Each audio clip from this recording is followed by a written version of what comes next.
नमस्कार, स्वागत है आप सभी का पूछता है झारखंड में। मैं हूं आपके साथ सुनील चौहान। सीएम हेमंत सोरेन ने मनरेगा को लेकर मोदी सरकार पर हमला किया है। सोरेन ने कहा कि समय पर मजदूरों को मनरेगा का पैसा नहीं मिलता। आखिर ये पैसा कहां जा रहा है? केंद्र सरकार से इस योजना के मद में समय पर पैसा नहीं मिलता। इससे योजनाओं के लाभुकों में निराशा होती है, योजना लटकती है। इसके समाधान की जरूरत है। वैसे राज्य सरकार ने इस विषय को नीति आयोग के सामने रखने का निर्णय लिया है। इससे पहले सीएम ने गुरुवार को झारखंड ग्रामीण रोजगार गारंटी परिषद की समीक्षा बैठक में मनरेगा को राज्य की ग्रामीण अर्थव्यवस्था की मजबूती के लिए महत्वपूर्ण बताते हुए इसकी निगरानी और पारदर्शिता पर जोर दिया। सीएम ने कहा कि योजना समय से पूरी हो और लाभुक बिचौलियों के चुंगल में ना फंसे। इस पर करेंगे चर्चा, लेकिन सबसे पहले ये रिपोर्ट। बड़े पैमाने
और आपको मालूम है कि बड़े पैमाने पे हम लोगों ने राज्य में मनरेगा के माध्यम से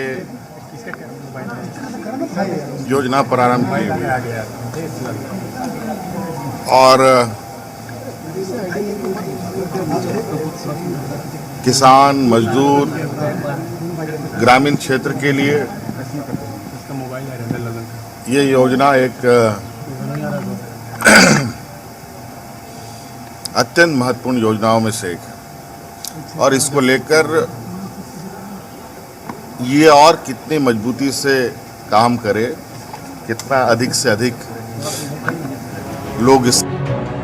आपको बता दें, झारखंड मंत्रालय में गुरुवार को राज्य ग्रामीण रोजगार गारंटी परिषद की हुई समीक्षा बैठक में मुख्यमंत्री हेमंत सोरेन के अलावा ग्रामीण विकास मंत्री आलमगीर आलम, सदस्य के तौर पर कृषि मंत्री बादल पत्रलेख भी मौजूद थे।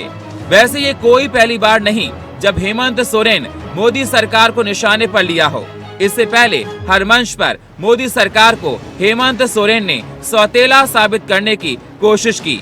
आरोप यही है कि मोदी सरकार का रवैया झारखंड को लेकर सौतेला है। तो अब सवाल ये कि जब 12 जुलाई को होने वाली नीति आयोग की बैठक में हेमंत शामिल होंगे तो इस मुद्दे पर सियासत होगी, ये तय है। Bureau report, India voice, Ranchi. तो लगातार ये देखा जाता है झारखंड की हेमंत सरकार केंद्र सरकार पर तमाम सवाल उठाती है। उनका कहना है कि उनको केंद्र सरकार की तरफ से योजनाएं ठीक समय पर नहीं मिलती हैं, जिससे विकास की रफ्तार रुक चुकी है। इस पर चर्चा करने के लिए हमारे साथ कप्तान आई सिंह भदौरिया, प्रवक्ता भारतीय जनता पार्टी के, हमारे साथ लक्ष्मी नारायण तिवारी, प्रवक्ता कांग्रेस के, और हमारे साथ आरबी उपाध्याय, वरिष्ठ पत्रकार, हमारे साथ जुड़ चुके हैं। स्वागत है आप सभी मेहमानों का हमारे साथ चर्चा करने के लिए। सबसे पहले भदौरिया साहब, मैं आपके पास ही आना चाहता हूं। बार बार केंद्र सरकार मदद नहीं करती, इस प्रकार बात कही जा रही है राज्य सरकार की तरफ से। क्या मायने लगाए जाएं? क्यों मदद नहीं की जा रही सर? आप ये देखिए कि केंद्र सरकार की जो नीति है वो सभी के लिए बराबर है, चाहे वो भारतीय जनता पार्टी शासित प्रांत हो या अन्य पार्टियों के हो। जो हमारी योजनाएं हम इनको दे रहे हैं और जो इनका फंड बन रहा है वो भी हम पहुंचा रहे हैं। कुछ सरकारें तो ऐसी हैं कि जो दिया हुआ फंड है उसको लास्ट तक यूज नहीं कर पा रही है, लास्ट तक उसको फंड को बचा ऐसा ही रखा है और लास्ट में केंद्र से वापस नहीं देती है। तो ये कहीं ना कहीं इनकी एक सोच है कि हम जो है ना इस तरह का ठीकरा फोड़ते रहे कि देखिए केंद्र की हमारे पास कोई योजना आ नहीं रही है, केंद्र हमें फंड दे नहीं रहा है, क्योंकि इन्होंने अपना जो पैसा है वो तो लूट में बंदर मार्ट में बना लिया। बंदर मार्ट में खा चुके जो स्टेट गवर्नमेंट में जो टैक्स के माध्यम जो भी आ रहा है वो तो ये बंदर मार्ट हो रहा है इनके यहाँ। जिस तरह से आप देखो किस तरह से झारखंड में लूट मची हुई है, हर तरह से लूट मचाई जा रही है वहां पर। तो अब ये अपने आप को बचाने के लिए, पाक साक रखने के लिए केंद्र के ऊपर ठीकरा फोड़ना चाह रहे हैं। अरे जनाब, कौन सी योजना है जो केंद्र ने आपको नहीं दी है? आप बताइए कौन सा फंड है जो केंद्र की तरफ से आपको नहीं आए है? आप हमें एक बार लिख के दें, बताएं कि ये नहीं मुझे मिला। देखो कल आपके पास पहुंचता है और हम बताएंगे कि हमने कितना आपको दिया है और आप कितना उसमें खर्च कर पाए हो, कौन कौन सी योजना हमारी आप वहां लागू कर पाए हो। मगर आप केंद्र की योजना वहां लागू नहीं करना चाहते हो, तो जिससे आपको ये ना लगे जनता को कि यहाँ तो केंद्र काम कर रही है, राज्य सरकार कुछ कर ही नहीं रही है।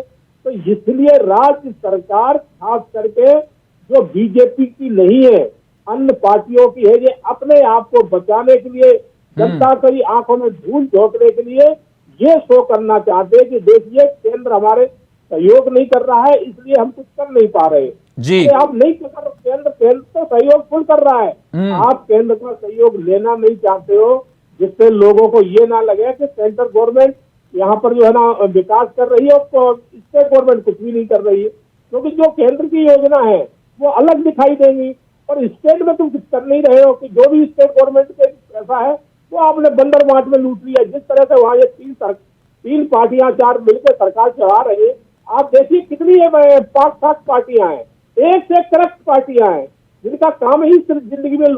कांग्रेस ने अभी महाराष्ट्र में भी सरकार पिछले बनवाई थी, किस तरह से वहां 100 करोड़ की वसूली चल रही थी, डेली वहां वसूली हो रही थी।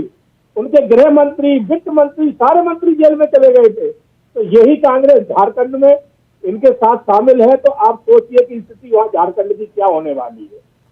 जी भदौरिया साहब, मैंने आपको सुन लिया। लक्ष्मी जी, आपने सुना भदौरिया साहब को। उनका कहना है कि आप योजनाएं सारी जो नहीं मिल रही लिख कर दीजिए। और बार बार ये देखा जाता है आप लोग बहानेबाजी करते हैं, कभी कोरोना का बहाना, कभी मदद नहीं मिल रही और राज्य को जिस प्रकार से सहायता नहीं मिल पा रही है। सर, अगर आपको योजना नहीं मिल रही है तो आप लिख कर दीजिए, बताइए। बहानेबाजी क्यों करते हैं? जिस प्रकार से बीजेपी का कहना है कि बंदरबाट हो रहा है, योजना सब जारी है।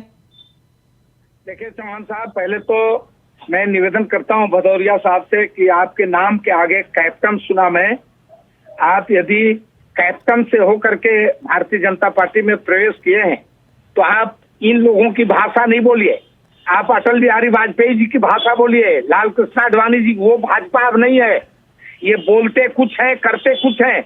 इनकी कथनी और करनी में भारी अंतर है।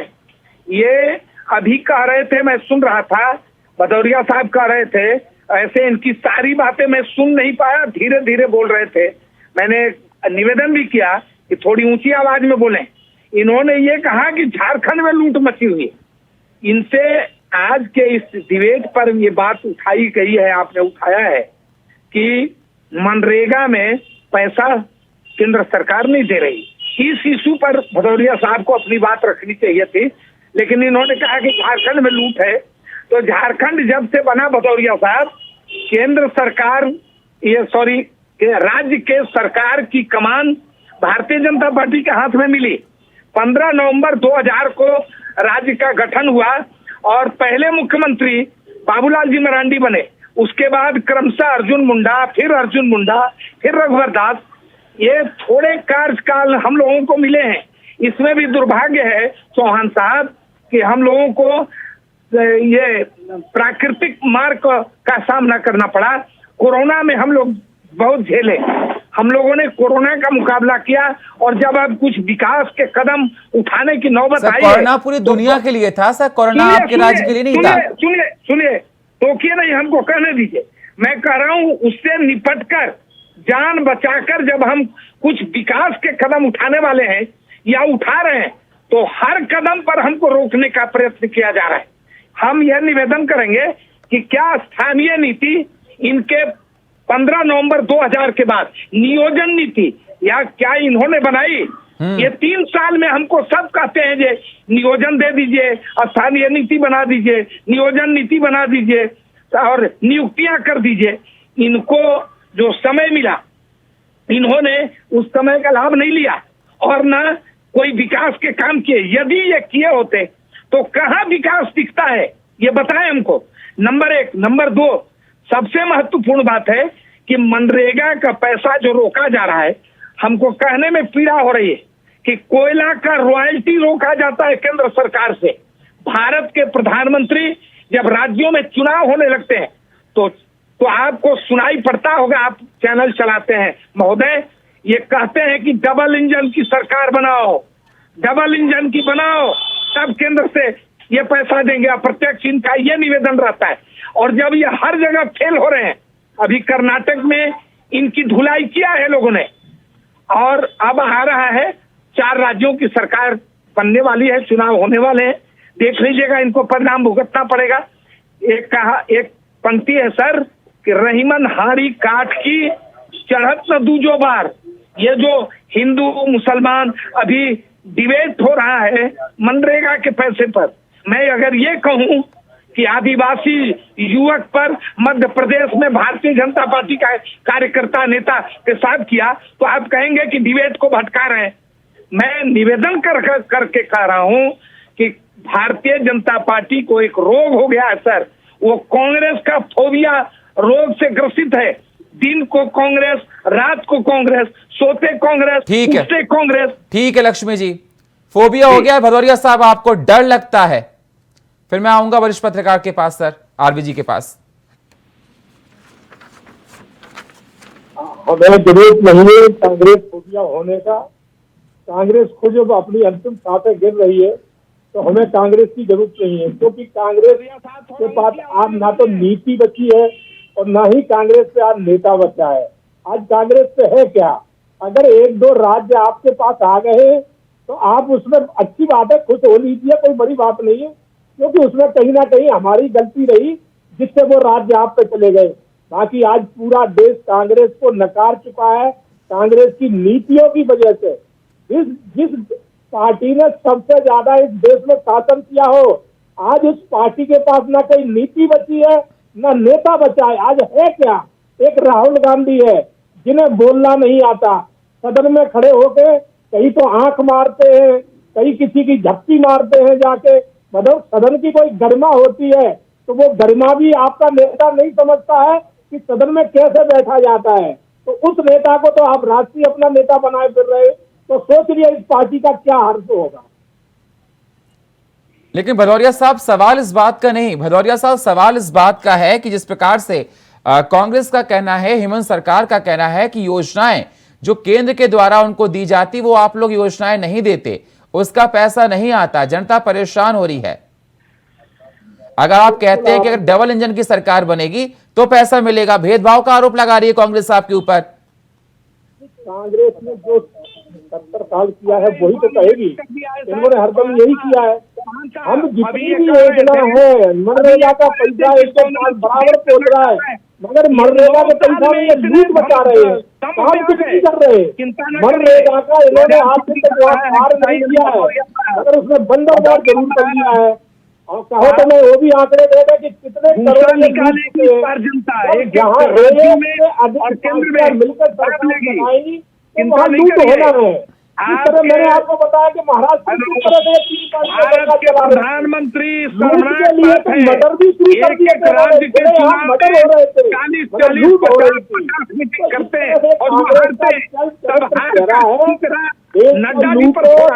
बर्बाद करो, देश के संविधान को नहीं मानते, ये देश के जो न्यायपालिका को नहीं मानते, ये सिर्फ मानते हैं गांधी परिवार को, जिसने झूठ बोला है और देश के खिलाफ विश्वासघात किया है। डिबेट का मुद्दा है आजाद हुआ मनरेगा का पैसा आप झारखंड को नहीं दे रहे, बोलने के अलावा देश को बर्बाद करने के अलावा देश आजाद हुआ तो नेहरू जी को शपथ किसने दिलाई थी?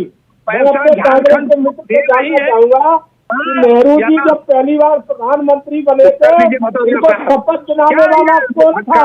और शपथ लटका ली थी फटका। तो उसमें क्या कहा था इन्होंने, ये बता दें, इसका जवाब दें। अरे आप कैप्टन रहे भदौरिया जी, ये भारतीय जनता पार्टी के झूठ पार्टी है, रटी रटाई बात नहीं बोलिए। आप केंद्र सरकार मनरेगा में पैसा दे रही है, संविधान हाँ की नीति या या ना? अंग्रेजों की नीति? अरे दे रही है, हाँ देश या में ना? राष्ट्रपति ने दिलाई थी या मनरेगा अंग्रेज का ने पैसा दिलाई दे थी? रही है आप इसका केंद्र। जवाब दे दें, हाँ, आपकी नीति पता चल जाएगी। पहले ऊंची आवाज में बोलिए, कैप्टन रहे हैं, आवाज नहीं आ रही है आपकी। ठीक है भदौरिया साहब, ठीक है लक्ष्मी जी, ठीक है। मेरे साथ आरबी उपाध्याय जी जुड़े हैं। उपाध्याय साहब, जिस प्रकार से आपने सुना, भदौरिया साहब को सुना, आपने लक्ष्मी जी को सुना, मैं आपसे ये जानना चाहता हूं कि इन आरोपों में दम कितना है, कितने ही आरोप आपको सच लगते हैं? देखिए चौहान साहब, क्या झूठ है क्या सच है ये तो जनता तय करेगी, लेकिन मुझे तो ये समझ में नहीं आता है कि जनता जनप्रतिनिधि चुनती है या डाकू चुने जाते हैं। लूट मचाई हुई है, अभी कैप्टन साहब कह रहे बंदर बांट हो रहा है, करप्ट पार्टी है ये सब। अब जब ये तो कैप्टन साहब कह रहे हैं, उधर जो बीजेपी के प्रवक्ता हैं लक्ष्मी नारायण तिवारी जी कह रहे हैं कि बीजेपी करप्ट है, तो जनता बड़ी कंफ्यूज हो जाती है। ये करप्ट मतलब सब करप्ट चुने गए क्या? और सारे ही अगर करप्ट हैं तो फिर तो भगवान ही मालिक है। और मैं नहीं कह रहा हूं, अब तो जनता भी ये जानती है, करोड़ों रुपए दो, टिकट खरीदो, करोड़ों रुपए चुनाव में खर्च करो, करोड़ों रुपए कमाओ, यानी इससे अच्छा व्यवसाय कोई और नजर आता नहीं है, इसीलिए करोड़ों रुपए में टिकट बिकते हैं। अगर झारखंड की सरकार करप्ट है, बंदर बांट करती है, तो कैप्टन साहब ईडी है, सीबीआई है, मतलब केंद्र का भी अपना रोल है, पकड़ के जेल में डालिए।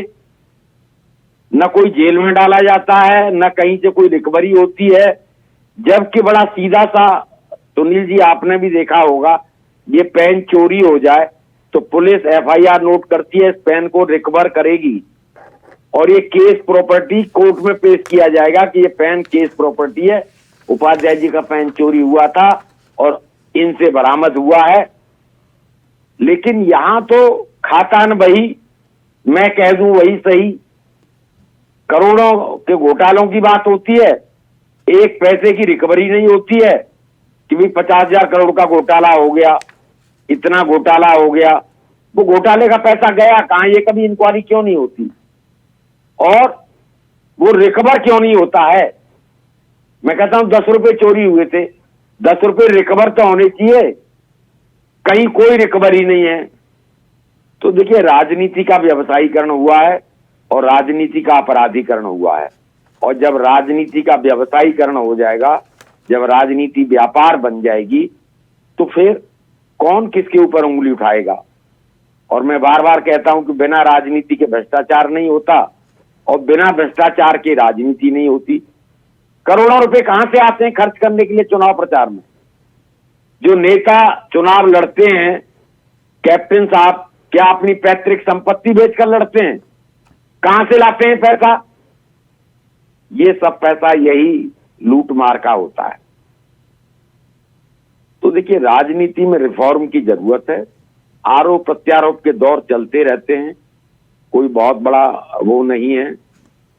राज्य सरकार केंद्र पर ठीकरा फोड़ती है, केंद्र सरकार राज्य पर ठीकरा फोड़ती है, कोई नया नहीं है, लेकिन कोई दूध का धुला भी नहीं है। जनता भी ये भी जानती है, जनता बखूबी जानती है। और तो और देखिए चौहान साहब, आपने देखा होगा कि अगर कोई व्यंग लिखा जाता है नेताओं के ऊपर होता है, यानी नेताओं की जो विश्वसनीयता है वो खत्म हो रही है। लेकिन उपाध्याय साहब, सवाल इस बात का नहीं, सवाल इस बात का है इसमें जनता पिसती है। जिस जनता ने वोट दिया, जिसका इनकम टैक्स कटता है, जनता पिसती है। जनता का ये कहना है इन लोगों का, जिस प्रकार से अगर कहा जाए भदौरिया साहब और लक्ष्मी जी का, भदौरिया साहब कह रहे हैं कि मुझे बताइए कि कौन सी योजनाओं का पैसा नहीं मिलता, और कांग्रेस का कहना है लक्ष्मी जी का कि जनता विकास का पैसा नहीं मिलता केंद्र सरकार की तरफ से, जिससे उनको लॉस हो रहा है और काफी परेशानियां आ रही हैं। तस्वीर कोई साफ नहीं कर रहा। उनका कहना है कि डबल इंजन की सरकार होगी तभी पैसा मिलेगा। इसमें जनता पिस रही है ना सर, जनता का नुकसान हो रहा है। कार होनी चाहिए, तो वो तिवारी जी नहीं कह रहे हैं, वो माननीय प्रधानमंत्री भी कहते हैं, बहुत सारे नेता कहते हैं कि डबल इंजन की सरकार होनी चाहिए। और डबल इंजन का मतलब बड़ा क्लियर होता है कि एक इंजन काम नहीं कर रहा होता या एक इंजन कमजोर होता है तब दूसरा इंजन लगाया जाता है। रेलगाड़ी के लिए एक ही इंजन काफी है, अगर वो शक्तिशाली है और सक्षम है और ठीक ठाक है तो अकेला इंजन रेलगाड़ी को खींच के ले जाता है। कांग्रेस का कहना है डबल इंजन की सरकार नहीं, वहां पर पैसा नहीं सर। और बीजेपी भी, उनका भी कहना सही है, उनका कहना आप लिस्ट दीजिए कि हमने कहां पैसा नहीं दिया। कांग्रेस को देना चाहिए ना सर राज्य सरकार को कि आपको यहां सहायता नहीं मिलती है। देखिए जब वो इस बात को उठा रहे हैं नहीं मिल रहा है, कोयले की तो उसकी लिस्ट भी दे सकते हैं, वो लेके नहीं बैठे होंगे। उन्हें मनरेगा के ऊपर था तो वो पूरे आंकड़े लेके बैठने चाहिए तो थे। इनकी पार्टी दिन सरकार गिराने में, विधायकों को खरीदने में लगी रहती है। ये सिर्फ जब नहीं सकते हैं तो हिंदू मुसलमान करते हैं, हिंदुस्तान पाकिस्तान, मंदिर मस्जिद, यही। अरे तिवारी जी, जब व्यापार में क्या होता है, व्यापार में खरीद फरोख्ती होती है, और क्या होता है व्यापार में? व्यापार में क्या होता है? व्यापार में रामायण पढ़ी जाती है। ठीक बात। जब राजनीति व्यापार है, एक बात है, तालियां, एक बात। तो व्यापार में तो फिर सारी चीजें वही है, फायदा देखा जाएगा। बिल्कुल सही बात। तो राजनीति का चरित्र जिस तरह का हो गया है वो कहीं ना कहीं चिंता पैदा करता है। जी हाँ। अब जनता कैसे तय करे कौन ईमानदार है कौन बेईमान है। बहुत बहुत शुक्रिया सर, हमारे पास समय की बस इतनी ही सीमा है। बहुत बहुत शुक्रिया, समय इजाजत नहीं देता मुझको। हमारे साथ जुड़ने के लिए भदौरिया साहब आपका, तिवारी जी आपका और उपाध्याय साहब आपका बहुत बहुत शुक्रिया। लेकिन सवाल इस बात का ही निकल कर आता, जिस प्रकार से कांग्रेस का कहना है कि केंद्र सरकार से उनको योजनाओं का पैसा नहीं मिलता, लेकिन कांग्रेस ये बता नहीं पा रही कौन सी योजनाओं का पैसा नहीं मिलता, लिस्ट वो उनके पास नहीं है। और बीजेपी का कहना है कि पैसा पूरा मिलता है, हमको बताएं कि कहां पैसा नहीं मिलता। अब इसके बीच में जनता पिसती है, विकास पिसता है, ये सवाल हम सब लोगों के बीच में बना हुआ है। और फिलहाल हमारे इस खास प्रोग्राम में इतना ही। बाकी खबरों के लिए आप बने रहिए इंडिया वॉइस के साथ। तब तक के लिए नमस्कार।